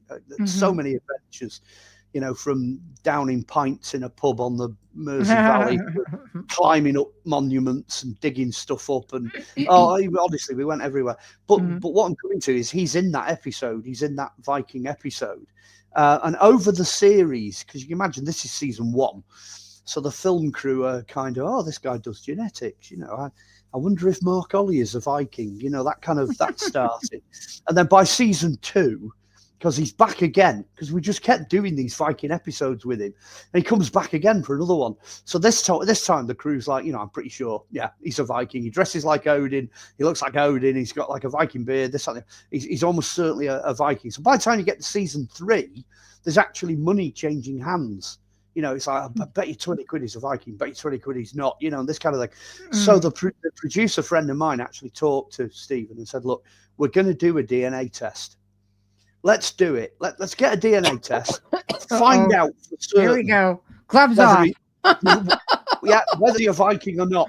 So they sent the DNA test off, but the results didn't come back in time for us to wrap the series. So the series finishes, and the little bit that you see in season 3, where my results come back, is actually 3 months later. Wow. We've cut it back, edited it into the episode. So, and we went down there. We went down to see Stephen and set all the cameras up, and there's the screen, and there's another professor there called Mark Jobling. He did all the analysis on it. So we're all sat around the screen, and it was like, let's see what the results are. 1, 2, 3, and they push the button on the laptop, and bang, up come the results. And the reaction that you see is real, because none of us had seen it before. And do you want me to put a spoiler out there? Do it. Do it. Do it. Right, the spoiler is it came back, and it's like, categorically not a Viking. I am a Central European Celt. That's what I am. I've got most of the same DNA similar to Otzi the Iceman. There's no Viking in me whatsoever. So at which point I made quite a lot of money. The producer made quite a lot of money. Stephen made quite a lot of money, and the film crew just lost. The film crew just lost a load. So that reaction you get at the end of the episode in season 3 is real. But it just went on and on and on. And like you say, we started off with a notional idea that there was something out there that was Viking. You know, we kind of knew, but nobody had really done much with that. And as soon as Stephen comes on board, it just balloons. You know, we did 3, like I said, we got an episode in every series that focuses in on the Vikings, and that particular one is a good one. It's another belter, another absolute belter. Loads of fun. I loved it. I love anything. You know, I think is it that one where we go searching for the Battle of Brunanburh on the Wirral? I think it is that one. I think we finished up on the Wirral looking for the battlefield. And again, it was another case of we discussed it, we researched it. You know, we had the professor there with all his original documentation and all this and the other. And I think it ends where there's a bit of debate. They put metal detectorists onto the site to see what they could find, and they weren't really certain. Anyway, now 20 years further on, they're absolutely certain. So again, we got it right. You know, that's where that battle took place. There's no doubt about it, for the reasons that we say as well. So, so what do you do when you find a full battlefield? I mean, I know that there, you know, other archaeologist show I still watch would just dig a trench. Trenches everywhere. Well, it depends which battlefield you're talking about. If it's kind of English Civil War, you know, as soon as they invented cannons, as soon as they could start blasting each other with missiles, then there's usually quite a lot to find on a battlefield if that's the case. So you can go back to the Wars of the Roses, you can go back to the 1480s, and there's still cannonballs. You can still find them because most people don't even know what they are. Something like the Battle of Hastings. I mean, nothing, absolutely nothing. But there's a good reason for that. Okay. If you imagine, let's say I'm a little Saxon peasant, and I live next door to the battle. If I can get onto the field and I can get hold of a sword, and I go and surrender that sword to the noble, the lord of the manor, that's worth a year's wages. So you can imagine what's going to happen. You know, you've got a battlefield covered in dead people. Next minute, it's covered in old ladies, old men, women and children, you know, people who are professionals like the blacksmiths and people that were bakers and, you know, cooks, and everybody that wasn't involved in the battle goes across that battlefield like a plague of locusts. So there's nothing left, not even the buttons on the tunics. Because if you think about it, everything that's on there has to be made. It's all got to be made by hand. It takes 3 years to make a suit of chainmail. So there's no way they're going to leave any of that behind. So what you tend to find with a battlefield, you might find the odd bit, you know, arrowhead or button, or, you know, you won't find anything of significant. Fragments of chainmail tend to turn up. You usually find the burials. Somewhere on that battlefield, there's a grave, there's a burial pit, which in one of the episodes on Chester, we actually have the archaeologist responsible for finding the oldest battle burial cemetery in Britain. And it goes back to the one of the Anglo-Saxon battles in 613 AD. And the only thing that was left was an earthwork and a pit full of skeletons. That's all we had. But that was another first. And the guy we talked to as well, it's the first time he'd ever talked to anybody on camera about that battle pit. And that's in one of the Chester episodes. Yeah, it's unbelievable. I mean, you guys have to just be littered. Just littered with, you know, with these sort of battlefields and these pits. And, you know, everybody was always trying to get their hands on England. Even the English were trying to get their hands on England. Yeah, they were coming from everywhere. Yeah, it's true. So I'm going to put something out there. I thought it would be fun to talk about, which is the Stone of Destiny, the Stone of Scone, as they say. Yeah. I want to talk about it because I for a while represented a castle out here in Toronto, and I was like their paranormal representative, and they would tell me all the ins and outs. Right. So I'm like, okay, the house was built by a house, you know, I know, like 180,000 square foot abode. But anyway, but there was a replica throne from the 1800s, or I believe, no, early 1900s, with a stone, which was, they said, this is the Stone of Scone. And Here's the story. It's good. It gets really good, and I'm dying to hear what you have to say about it. Anyway, there have been a lot of stories about that. People have seen things around it, and 2 rabbis were visiting because it's a tourist attraction. People come in now and they can tour it. And he was Scottish. Okay, the owner, Sir Henry Pellet, was Scottish, and they requested to speak to, I guess, she would have been the official person at the castle who gave me all the information. And they said to her, there are 2 very powerful spirit guardians watching that stone. And she goes, that's interesting. I said, okay, can I get the backstory on this? And she said, here's the crazy thing. Okay, Sir Henry Pellet he owned the electric company down here. He was pretty much instrumental for assisting bringing electricity to the city of Toronto. He worked alongside people here in Niagara Falls area he had a lot of money. We're going to leave it at that. Had a lot of money, but lost it all, of course, through losing the castle to back taxes, fighting with his neighbor who owned the gas company. It was crazy. Anyway, he had a freaking heck of a lot of money. So the story goes is he was contacted by one of the largest museums in Toronto, which was the Royal Ontario Museum at the time. And they said, we have something you may be interested in that somehow has come into our possession. I don't have that whole story. They weren't given that whole story. He traded a very rare and expensive collection of medieval suits of armor for the stone. So he must have been convinced that it was the original stone. Then there's a story where the stone, I guess, got taken, broken, something, and this has got damage to it as well. Roughly the same. They are part of the same area, but not, it wouldn't be as bad as your stone. Let's put it that way. So what are your thoughts on that from an archaeology standpoint and a historical standpoint?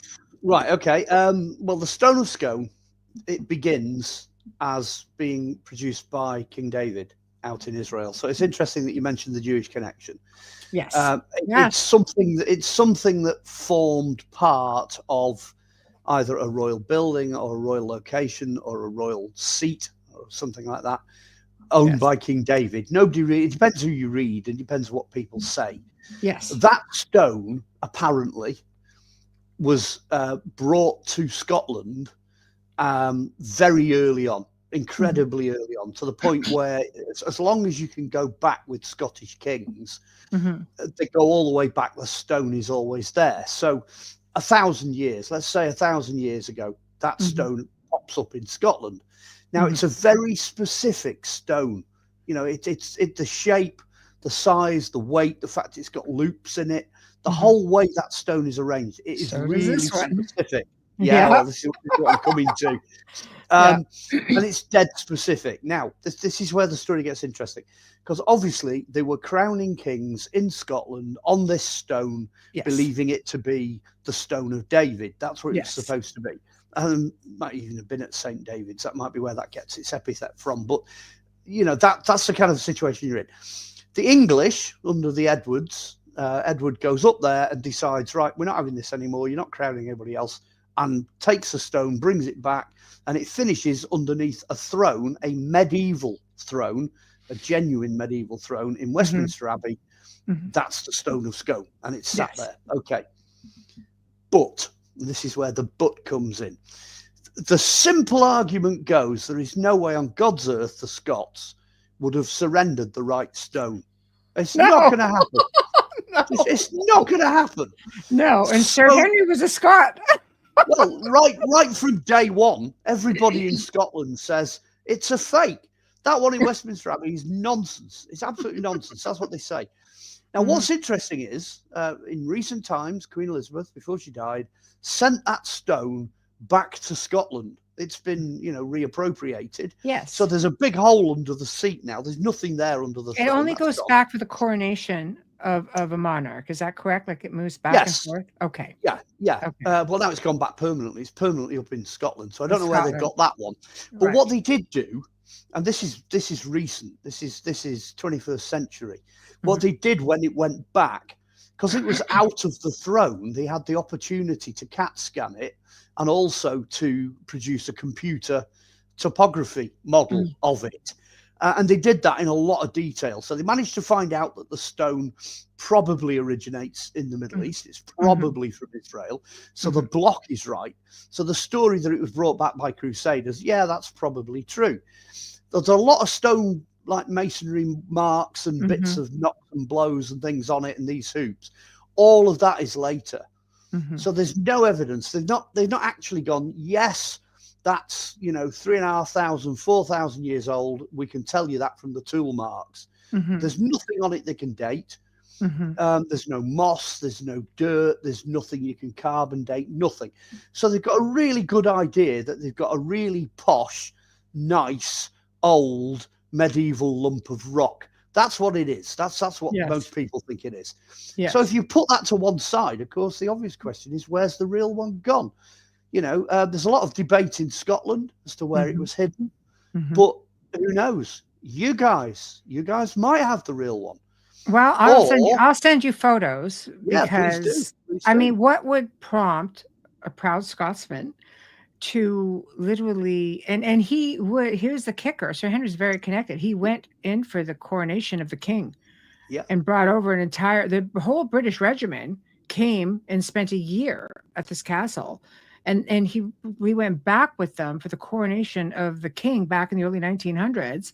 And so he had a connection out there. But what would prompt a man to donate, to trade a very expensive, authentic collection of suits of armor for a rock? I don't know. It's and the Jewish connection, that was interesting that these two rabbis would pick up on this, and they felt like the stone was very much watched over and protected. And they tell you right there when you go and you see the display, this is supposed to be, they don't claim that it is. Okay, this is supposed to be. And on the tour, it's the same thing. All right, Well, I mean, in what you just told me, there is just a kind of, there's like a yes and a no, because he would also have had the opportunity to have a copy made. He's incredibly rich. He's got loads of contacts, and he's been over here, so he knows what the original one over here looks like. It looks old. So, yeah. It's not like this beautiful white stone. It looks like it's got some good amount of miles on it. Well, the one over here is very much the same as that. And he had a replica, and again, very early 1900s, he had a replica throne made. And it's full of carvings from, I think, late 1800s or early 1900s. Yeah. So this came from, like, again, how much can you put? I look at the Smithsonian as sort of it's a kick in the butt for museums, for sure, when you think about that. But I mean, the ROM at the time was a very reputable. It's still known to be very reputable, as much as a museum can be, I suppose, So I mean, they are working on a technique for dating stone. That would be outstanding. Well, what you do is you go back to wherever the stone comes from. So geologically, you identify the origin of the stone. Yes. And what they're working on is that when you cut the surface of the stone, from that point onwards, the stone begins to lose moisture.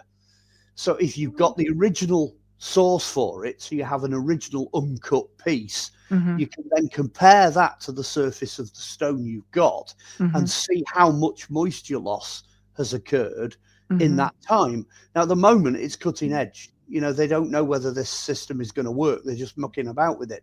But on a molecular level, it seems to stand up under the original idea, the original experiments they did with it. It does look like stone loses moisture from a cut surface at a steady rate. So if you can work out what the rate is, you can engineer the stone backwards and get a date. That's very interesting. Yeah, that's coming. That's coming. That's something for the future. I will try to dig up photos that I took of this when I worked there, and you can give me your. I mean, it's in a chair, so I've only got so much access to it. Well, yeah, there's a little square underneath the seat. It is with the hoops hanging out the side. Sounds like he's copied the chair in Westminster Abbey. The one in Westminster Abbey goes back to Edward. It's from the time he was trying to conquer the Scots. It does. You'll see it. It'll be in the chair. But I loved the stories that were attached to it with visitors. Visitors would come in and see things around that throne. And there was no real explanation as to why there would be certain activity around the stone itself. But the castle itself was said to be haunted. So when is a copy not as good as the original? It's like some of the copies that people have produced and reproduce the same effects that the originals do. And it's very hard when you're dealing with things like glass and stone and metal. It's very, very difficult to say, well, that particular stone doesn't do something, but that particular stone does. You know, it's like if you've got it right, if it's a really, really good copy, then chances are it'll function the same as the original. You know, if we mass produce objects nowadays, you know, we expect the new objects to work the same way as the old ones. Everything, you know, that kind of repeat pattern, so that everything works that way. And maybe this is a case of that, where you've got something that is such a good copy and it's made from the same material and it's been housed and venerated, protected and used in exactly the same way, then, you know, what you put in at one end, you get the same thing out the other. You know, maybe that's what we're seeing happening here. I was curious as to your thought, because it's something I thought about when I was, you know, we were going to do a stint on archaeology and lost treasures, because this would definitely be a history changer and indeed a lost treasure. Well, again, that's exactly how we found most of the things we featured in the program. Yes. And some of them are on a par with the Stone of Scone, you know. I mean, I was handling nails on a piece of wood that came off the Sutton Hoo ship burial, the Anglo-Saxon ship, that an old lady in Chester had kept in a drawer. Whoa, you know, so it's some of the things that popped up were not what you expected at all, you know. No, and they're definitely in the most obscure places. Yeah. Well, that's an interesting story, because that lady was on some of the Sutton Hoo photographs. There are two little girls. They just stood on the side of the. Nobody really paid them any attention. You know, they're not any of the famous people. Just these two little girls. Well, the smallest of those two girls was this old lady that was in this old people's home. She was 98, and she was there. She was the last person on planet Earth to see the body of Redwald. She saw the ghost, the sand skeleton, and she watched it turn to powder. During the lunch break, it just went boof, just disappeared. She was the last person on planet Earth to see it. And we filmed that. That interview's in the program. It's there. She shows you the ship nails and everything else she's got. The piece of wood she's got is the only piece of wood I know in existence from that ship. So you could get a date off that. You could carbon date that. Anyway, when we interviewed her, which was back in whenever it was, 2004, 5, 6, of course, she'll be gone by now. That was 20 years ago. She's not with us anymore. There's nobody, because, you know, I would say, like, so where do these antiquities end up? Like, I've tried to teach, you know, my offspring, whom I love, but I've tried to teach them the value of antiquities. I would buy antiquities for my kids growing up. Yeah. So they would always appreciate, you know, prehistoric things, or, you know, weaponry, very old weaponry. And they would know, you know, I would teach them how to care for it and what to do with it. But not everybody does that. You just don't know, where does it go? Ends up in a drawer, ends up in a bag, ends up at the Goodwill. Who knows? Who knows? I mean, that particular case, the pieces that she had, she'd kept a scrapbook and she documented. So I'm assuming that's gone to the family. You know, that will not just disappear. Sutton Hoo ship burial over here is right up there with like Tutankhamun and all the rest of it. So those bits are not going to just vanish. But if you ask me where they are now, I couldn't tell you. I don't know. I've no idea where they ended up. So that's, you know, I mean, Lost Treasures was a great opportunity to record things like that would, that would otherwise be lost.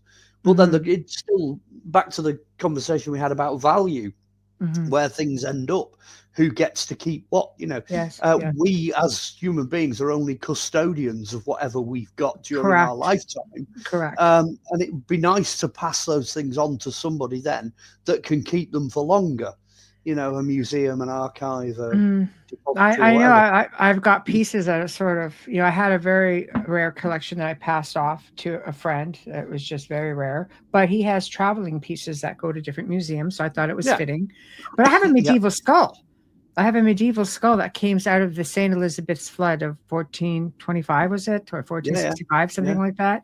And, you know, it was recovered in the 1500s, somehow ended up in the collection of a little old lady in England who had over 200 freaking skulls, apparently.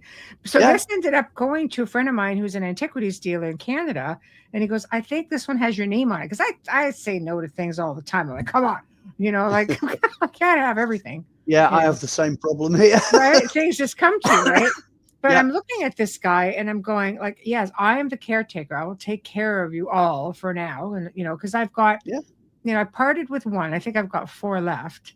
And, I've just got somewhere along the lines, it's going to have to go somewhere. And, you know, uh, I don't know if, my kids might kind of go, yeah, they're all adults now. They may not, Yeah. but it's interesting. You need to think ahead for things like this.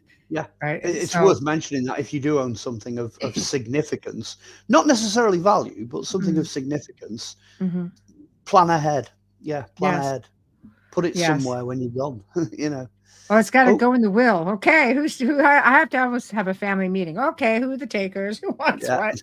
And dole it out before I go, which yeah. is probably what will happen. So we're slowly. We've got 15 minutes left, and I have to keep it under the 2 hours because I've got to get this thing. The soundboard will not take anything, even a second over 2 hours. So Well, I can do the next 2 really quickly because we did Vikings. We touched on Vikings. That's episode 4. yeah, real quick. 5, we look at Knutsford, which is this amazing little village I have a friend in the middle of Knutsford. Cheshire, Yeah. Yes. which is supposedly connected to King Canute, but actually it isn't. But it's renowned for finding prehistoric tools, Ice Age, post-Ice Age tools, which most people don't know. So that's the focus of that. And the only memory I have of that, it's one of those, it sounded like a good idea at the time. Oh, I'll tell you what, we'll go and film in Knutsford. It's underneath one of the runways. It's under the runway for Manchester Airport. Wow, crazy. So every 15 minutes there's a plane going like that. So you'd have to get everything in one take. Beautiful. All the shots in that, if you don't want all the row, and airplanes everywhere. Some of them in the lunchtime, they were going off every 3 minutes. So the whole of that episode was just a complete nightmare, total nightmare to film that one. But I would recommend watching that if you're into prehistory, and potentially, there's I call out at the end. There's a flint tool that appears in this piece. Beautiful. It was beautiful. That turns out to be. It's not in the episode, so it's worth me saying it here. Well, that's in the episode. I call out. I say the lady that found this. Okay. The lady did actually come back. She came back the next year. Okay. She brought 2 more flint artifacts that were found with it in a cluster. And it turns out potentially that could be the oldest Venus figure in the world. Not just by a few thousand years, but by 210,000 years. So that is hugely significant. I have a friend who's between 30 and 60, but 200 is pretty impressive. Yeah, well, the oldest actual attested Venus figure, which looks it's like phenomenal. It looks like the one I'm thinking of actually looks a bit like a sort of blob of poo. It's not nice. Just a sort of blob thing with things carved into it. Wow. That's 32,000 to 33,000 BC. But the one we've got is 250,000, 260,000. Impressive. It's enormously old. So it's worth watching that one. And the very last episode is Chester, Strength and Honor. So that's Gladiator. That's our take on Gladiator. And there's a huge chunk of King Arthur in the middle of that, if you know where to look for him. Yes. And they're digging up an entire amphitheatre. So we've got this massive amphitheatre dig, biggest amphitheatre in the Roman world, in the biggest Roman city in the whole that was ever built outside of Rome. Biggest Roman forts, 11 acres bigger than anything else. And then we actually CGI it. It's like this enormous CGI of this. It was really well done. Yeah. Oh, so impressive, that last episode. So that's season 1. It goes out with a bang. Yeah. It really does. Yeah. Hello, everybody. It was good. Now, what's the website that it can be found on? Right. What I did was, I've got some friends that run this platform called Drake Michigan. So it's Michigan, Michigan, and it's Drake, Drake. So it's Drake Michigan. If you go on there, there's a whole bar, if you like, of programs. They're all on there together. All 3 seasons are there. I did find them. Yeah, clustered under me. So you'll find bits. You'll find bits of them scattered across YouTube. But if you really want to get stuck in and you want all of the episodes, 22 episodes with the extras, that's where you go. He's changed the website name to Speaking Spirituality with Drake Michigan. Yes, he has. That's the sub thing, the subheading, if you like. Okay, so that's what you guys have to look for, right? Yeah. So they're a bit difficult to find, but it's worth it. Definitely worth digging in. I have to say as well, to conclude that first season, there were only 6 episodes because there's 8 in season 2 and there's 8 in the next one. There's only 6 in the first one, Right. and we actually were nominated. I'm going to get this right for the popular feature program of the year, the ITV popular feature program of the year in 2005, and we came second, which is not bad for a first attempt. That's not bad at all. That's a fantastic, actually. And I'll be watching the other ones just because now that I know where they are. Yeah, go find season 2. Season 2 will blow your socks off, but season 3, some of my favorite episodes are in 3, but 2 will blow your socks off. Oh, I'll really get to season 3, and then maybe we'll do a recap. There's just so many other things we want to touch on. So well, guys, you could do this again for both. Do 2 and 3 maybe together. I think so. Yeah, I think we can merge them. We certainly will. I have other plans though for whatchamacallit on Wednesday. Oh, thank you for putting it up, Richard. Thank you. Yeah. There we go. There it is. Yeah, there we go. So with that being said, there we go. Thank you. Fantastic. Everybody, be in the chat room tonight. You will be watching this recording. I'll try to join you guys. It is the season, so I'm spread pretty thin tonight, but I'm going to give it a whirl while I'm mobile. But next week, guys, remember that Christmas, no, I will not. No, we're not going to be live on Christmas. I will try to choose you a good archive for those who want to tap in. But we are back on Boxing Day with Fritz Zimmerman, who's back with a new book called Ancient America, The Dark Side. And he dives deep into the realm of the supernatural associated with ancient burial mounds in earthworks in the Ohio Valley. He's got firsthand accounts of people who are witnessing things like shadow people, cryptids, even UFOs at these ancient sites. And he's been researching the Ohio mounds for probably 3 decades. So that's his thing. And Fritz Zimmerman has been on before. And this one's going to be pretty exciting. That is actually, he's on January 1st. Oh, God, I don't even know what I'm talking about. Hold on. Let me just see. I think I even got into this last week. Oh, okay. Michael Carter. So Fritz Zimmerman is going to be the first show of the year. And that's going to be January 1st. We're actually going to be here January 1st. By the 26th, Michael Carter returns, keeping everything light for December. He's going to be talking spirituality. He was supposed to be on the show last night, ended up featuring, he had to film another segment of Ancient Aliens.